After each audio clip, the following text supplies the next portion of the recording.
Hey, what's up everyone? Welcome back to my channel. Welcome back to Ian TV, and today I'm going to review the Gundam AGE-1 Spallow and Gundam AGE-1 Titus from the Gundam AGE series. So before we start guys, don't forget to like, share, and subscribe here on my channel. It's Ian TV, and also don't forget to hit that notification bell that you can see on this video below. So sit back, relax, and enjoy. Have a nice watching. And standing in front of us is the two forms of Gundam AGE-1 normal, which is the Spallow, the blue one, and the red one, Gundam AGE-1 Titus. So we have a nice great kit here. So first of all, we have to see first the Gundam Spallow. So as you can see guys, comparing the height to Gundam Titus or Gundam AGE-1 Titus, this one is taller than the Gundam AGE-1 Titus and more thinner than this one. So we have a nice sturdy and rock solid kit here, so we don't have any loose parts here. So as you can see, we have the usual torso and head and the backpack of the AGE-1 for the both of the Titus and Spallow here. And we have a nice color separations of the kit. So we only have, or we do some minor panel linings and some usage of the stickers. So the stickers are being used on this part, the cockpit, or on its chest, from its eye, head camera, and the back camera, as well as on the Gundam Titus. So we have a nice color separation here of blue, we have white, yellow, and red, and we have this darker section of grays on the joints and some other parts of the Gundam Spallow. Moving on to the another kit or form of Gundam AGE-1 is the Gundam AGE-1 Titus. So we have a beefy and chunky Gundam here. As you can see here guys, we have a nice separation of plastics as well here on this guy. So the majority of the color of this kit is red, so we have nice color separation here. We have some yellow, blue, and white color, and then we do some minor panel lining here. So we have the black, or we use the black Gundam marker here. Aside from that, color separation or color separation stickers on the chest, head cameras, eye, and the back camera as well. Going to its articulation, we have here first for the Gundam Spallow or Gundam AGE-1 Spallow, we have a nice double ball joint here on its head, so we can do it, move it forward, backward, and side to side movements. We have a butterfly movement to its torso connecting to its arms. We have this peg here. This is not the usual ball joint, so we have this peg here that we can see almost on the Gundam AGE kits and 00 kits as well. So we have a nice 360 degrees on this part of its arms. We have a movement here from its shoulder armor. We have a 360 movement on this upper arm part, double jointed elbow, and then we have a ball joint on its manipulator. Same goes on the left side. Next, on the waist part, we have this movement here, so we can move the Gundam AGE-1 Spallow freely because of the nice skirting armor or design of the skirting armor. We have this ab crunch here, and we can do up to that extent, going backward like that. For the side skirt, we have a ball joint connecting to this part, so we have this movement like that, side to side. And then next we have a movement here from the front skirt. I didn't separate this to front skirt because it's just too small, so I just let it as is.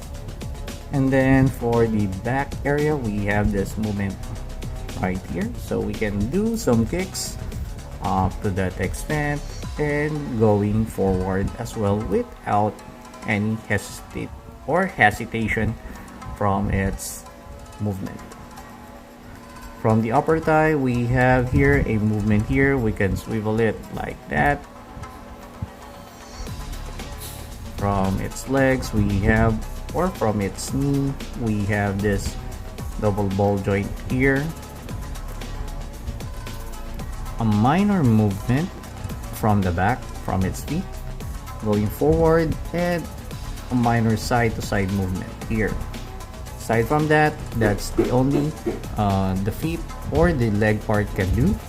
And we have this movement from its back area, which we can store the weapon later. Then next, we have here the Gundam AGE-1 Titus.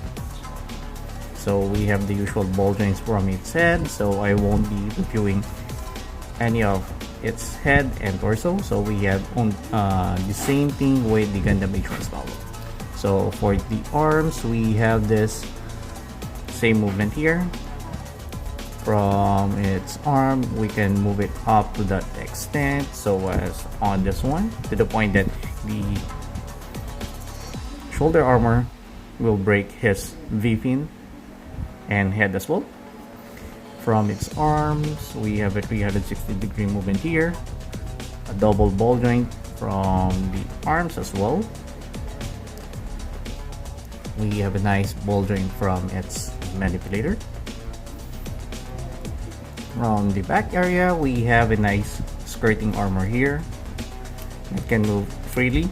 Same goes on this back area, where we can store some weapons. Side skirt, same thing. We have a ball joint here, but we can manage not to move this one, since this is a smaller side skirt of the Gundam, or we have this smaller side skirt of the Gundam Titus. And next, we have a movement like that from its legs, from the back, going forward like this. We have a double knee joint here. It's a nice knee joint, since we have this beam effect here that we can put it on later on.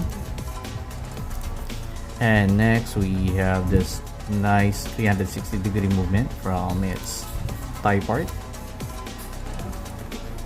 A movement from his feet up to that extent from the back, going forward like that. And we have a minor side-to-side movements.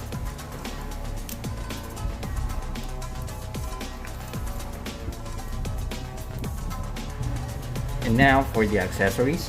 First of all, we have this manipulators for the Gundam AGE-1 Spallow. So first, we have here a one piece of right hand fist of the Gundam AGE-1 Spallow, and then we have this open palm hand from the left side of its arms.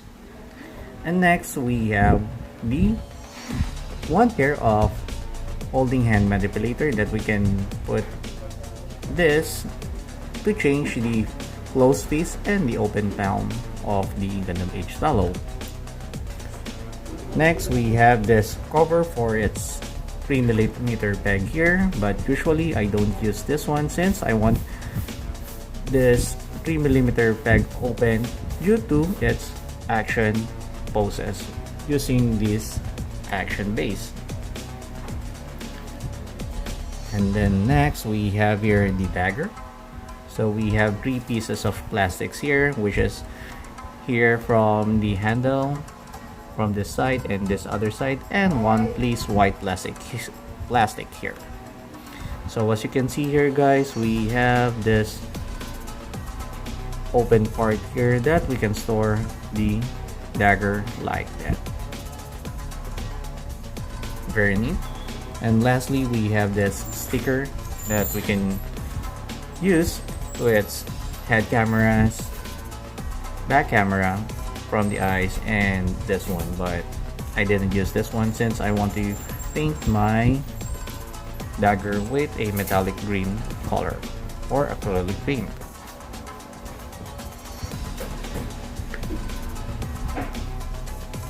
Next, we have here the Gundam AGE-1 Titus. So first of all, we have this beam bangles. I just call it beam bangles since this was welded here on its part of its arm. So how do we put this one? So we have to remove the manipulator and pull this one out and put it here like that and cover it back like this way. So that's the way we put the beam bangle on this part and put this back on. And next we have here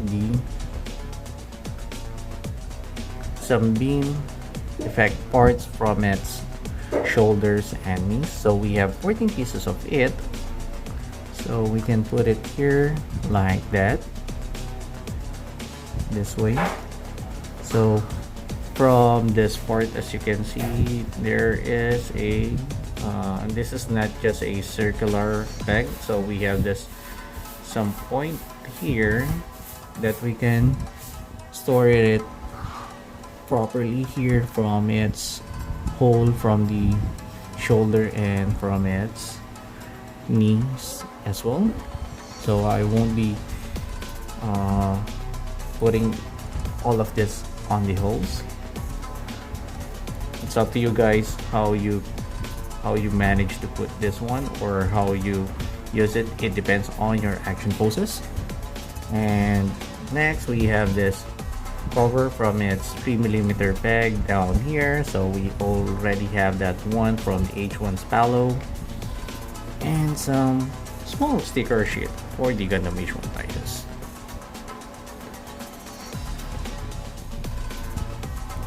For height comparison, standing beside the AGE-1 Spallow and AGE-1 Titus is the AGE-1 normal. So as we can see here guys, we have this same height of AGE-1 normal and AGE-1 Titus. And for the AGE-1 Spallow, we have this taller height comparing to this two AGE-1 kits. And that's it for our review for today. Thank you for watching guys, and I hope you enjoy my review for the Gundam AGE-1 Titus and AGE-1 Spallow from the Gundam Age. So before we end guys, don't forget to like, share, and subscribe here on my channel. It's Ian TV, and also don't forget to hit that notification bell that you can see on this video below. So thank you for watching guys, and have a great day. Goodbye.